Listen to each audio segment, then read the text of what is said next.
All right, I haven't talked a lot about the OGL. I haven't posted about it too much on my blog.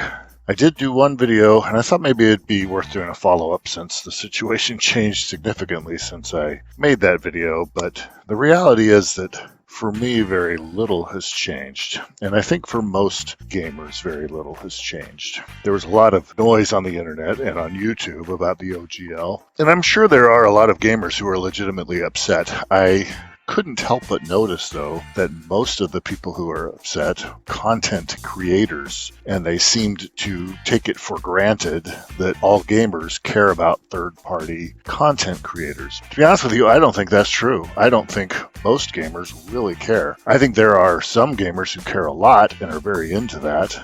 And of course, the content creators themselves care a lot because in some cases it's their livelihood, or at least a nice side hustle that they can do on the side to make some extra cash. But I don't think most gamers really care. And I haven't really cared too much, other than that it's been interesting to watch.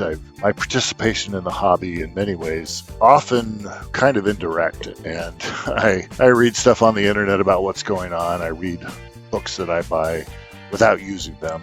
And I have my own game. It's really the only one that I'm interested in running. And I'll probably get a game of that off the ground here soon. I've got some people who have expressed some interest, but it's been quite a while since I played. My old gaming group has gone to the Four Winds. And even if that had not physically happened, I think we've gone to the Four Winds in other ways. And I think that ship has just completely sailed. And I don't have a group right now, and I haven't had for a couple of years or so. Anyway, needless to say, I have my own game. It does not use the OGL. It did use the OGL, and when the OGL was announced that they were going to cancel it, it occurred to me that I had no need of the OGL, and I could easily get rid of it, change a few terms just to be extra safe, and move on and not care at all about what happens with the OGL ever again. So, which I did do so. What has happened, of course, in the meantime is that Wizards of the Coast have announced that they are completely backtracking from their decision.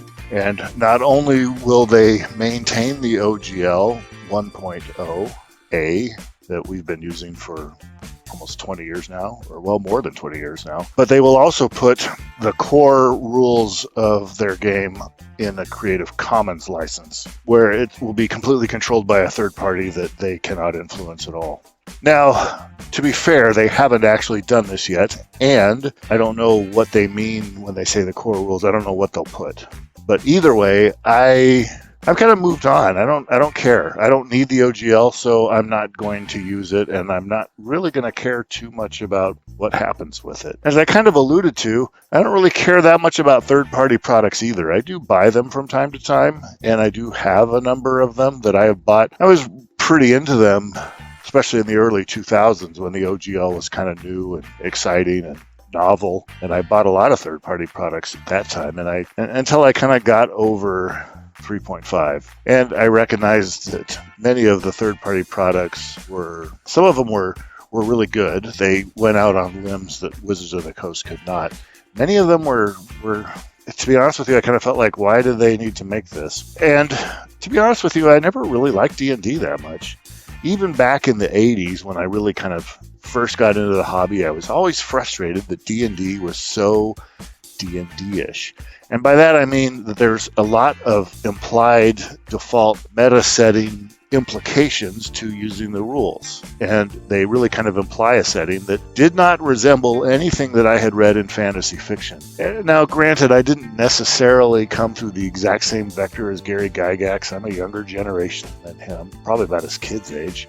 And I started reading fantasy with Lloyd Alexander, Tolkien, stuff like that. So I kind of expected D&D to more resemble the fantasy I was reading. What I got was an awkward miniatures combat game about dungeon exploration, treasure hunting, and leveling up. And I had no idea what that had to do with the fantasy genre that I was familiar with. And as I got a little bit older and read a lot of the stuff from the Appendix N, after I got into D&D, kind of coincidentally, I got pretty big into Edgar Rice Burroughs, Robert E. Howard, read some Fritz Leiber, eventually stumbled into some H.P. Lovecraft, eventually read some Michael Moorcock, although I didn't like him as much as the others, and I found a lot of that stuff, and none of that, Paul Anderson read some of his, none of that really resembled D&D very much either. Jack Vance doesn't resemble D&D very much. So after a few years, I kind of thought, why am I playing D&D? I really enjoy the concept of fantasy role-playing games, but D&D doesn't do it very well for me. Plus, by that time, I was into high school. I was dating, I was working, had a teenager job at it was kind of like a Blockbuster, except it was a mom and pop shop.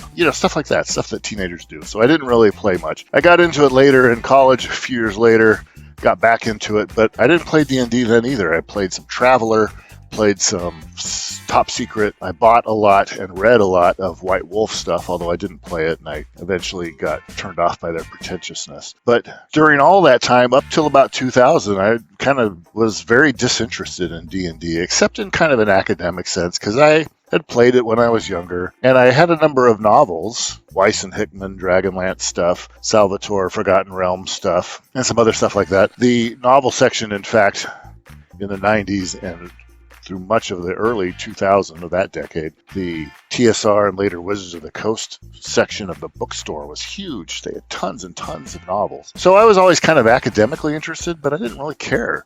And I got into it a third edition. It was a brand new game. It had been completely redesigned, new ownership, new management, all that jazz. And for a while, I liked it until I realized that it was still D&D. It still had a lot of the same problems. And I eventually moved away from D&D. And like I said, I have my own game now. It started off more derivative of D&D than it is now. And over the years, it has just evolved and migrated more and more away from D&D. So I feel like I have no need to refer to the SRD or the OGL at all anymore. And granted, I probably didn't need to anyway. I remember in the 90s when TSR would send cease and desist letters to fan sites, and it was, infamously irritating to people who tried to put D&D fan content up. So I used to use the OGL just because, who knows, maybe they would come back to that. I no longer feel like even if they tried to do that, which they won't, because I'm completely beneath their notice, but even if they did, and I do have my homebrew game out on Google Drive, so in theory, anybody could stumble across it. So I kind of feel like, for a while I left it on there even though I didn't need it, because why not? Better safe than sorry. As this drama with the OGL came up, I figured I better take it off. Why not? Better safe than sorry. So I no longer have any interest in the OGL. Again, I don't really have a lot of interest in third-party products, so I don't care about the OGL at all. It doesn't apply to my game. There's some third-party products that I have, but honestly, I've kind of just moved enough beyond D&D that even other stuff that I buy just to read, like Cubicle 7's Warhammer campaigns remixed, the Terror and Bogenhofen. What's the name of that? Well, it's the whole campaign. It's 8 books, but it's not a D&D system.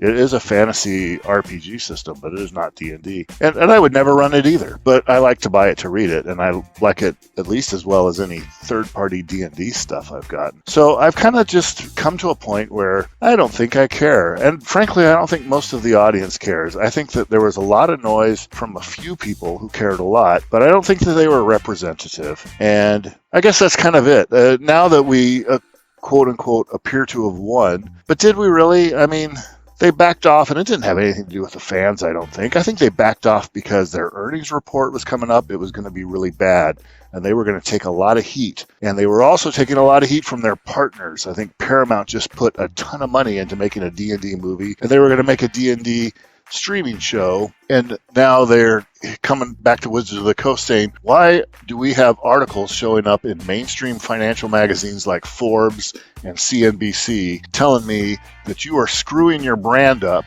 right as we are about to issue a movie that costs us tens of millions of dollars to make, and we're not going to recoup our investment if you screw this up. And so I think that their backing off had nothing to do with the fans. It had nothing to do with the third-party publishers. It had everything to do with the financial reality of where Hasbro is right now and what their business relationships are with other completely different companies like Paramount, for instance. And also, I don't think we won because the OGL, honestly, although that was a stupid move and it was really boneheaded, and anybody who knew anything about the industry could have said, don't do that. The reality is the worst thing about Hasbro is not that they tried to take away the OGL. The worst thing about them is that they are so irredeemably woke, and their products have been terrible the last few years because they're all about DEI instead of about let's focus on our core audience, which has always been white men, and make something that appeals to them and that they like, rather than something that insults them and deliberately excludes them, even though it is based on the culture and civilization that they built. And so I have no interest in what Wizards of the Coast is making. And frankly, I don't have any interest in what Paizo's making. I have very little interest in what Kobold Press is making or, anybody else, because that whole Washington crowd of game designers are all just as woke as Wizards of the Coast is, and they're not going to be any better. So screw it. Leave the OGL. The ethos of D&D has always been do-it-yourself, homebrew anyway. I recall reading an article many, many years ago about Raymond Feist, who was an author that I liked a lot in the 80s. I haven't read his books in a while, and I never did read all of them, but I actually have on tap to reread the Rift War saga this year. When he was younger, in the 70s, some friends of his at University of California, San Diego were running D&D, and they also didn't like D&D, although for different reasons than I don't like D&D as a game. But they loved the concept of fantasy role-playing games. So what they did is they homebrewed their own game, basically. It was their own rules. I don't know how much they changed or if it was really derivative of D&D or not, but it's clearly he kind of said, we played D&D, but we were unhappy with it, so we kind of made our own. And that became the basis of the setting of Midkemia. And he doesn't even take credit for creating it. He says this whole group of guys who he used to game with in college created it. He created the characters that are in the Rift War saga and the subsequent books, but those are all prequels to the game that he played in the 70s. So it's always been the case. Even in the 70s, there was this whole big community out in Southern California who was doing their own thing. They were doing their own thing sufficiently so that they left D&D entirely. And frankly, that's what I'm interested in doing too. I think that people who are addicted to a stream of new trendy product, they kind of need to break that addiction, and now is a good opportunity for them to rediscover the joy of creating things yourself. Now, granted, my tastes are such that I don't really like the tactical combat game. I'm not interested in that aspect of D&D. That means that the rules are much easier. I don't really like the whole leveling up and character and class balance. That has no interest to me. What I like to do is create an environment where you're sitting around telling stories to each other, facilitated by dice who introduce randomness. So if you try to do something risky, you could fail and even die as a character.